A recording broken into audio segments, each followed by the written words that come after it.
The 21st of May 1940, in addition to the Scheldt crossing, saw the BEF and French forces attempt a counterattack at Arras, which was to try to stop the Germans' continued drive toward the Channel. This attack was probably never destined to succeed, because by this point there were just far too few Allied tanks left to make a proper go of it. 2 days later, the British evacuation of Arras began.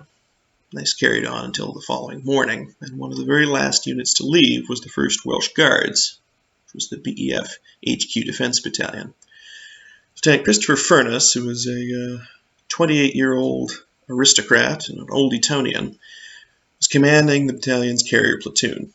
He and they had been fighting numerous actions against the Germans for almost a week before the evacuation began.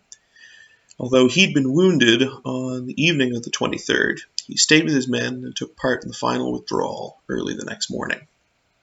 This quickly began to go very badly as German advances into Arras blocked the escape of most of the remaining Allied vehicles. Lieutenant Furness quickly launched an attack of his own on the German position, but with only his 3 Bren carriers, which were very light and vulnerable vehicles, and a few tanks available to him. Things got worse almost immediately, as enemy fire reduced his force only to the carriers, but he was able to reach the Germans and deal very heavy losses to them. Lieutenant Furness was finally killed fighting them hand-to-hand as the last man left in his damaged Bren carrier. Remember, he was already bearing the burden of his wounds from the previous day.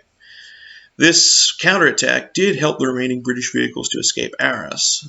It was almost a microcosm of the Arras counteroffensive itself, which, although it failed to stop the Germans, did induce them to slow down their advance and allow the Allies to begin preparing the defense of the Dunkirk beaches and Channel ports, which of course proved to be so crucial over the next couple of weeks. Lieutenant Furness's VC, which recognized his efforts over the whole last week of his life, not just those final hours, wasn't gazetted until 1946, as the living witnesses to his final actions had all been captured. He has no known grave, like many recipients to come, but he is listed on the Dunkirk Memorial in France.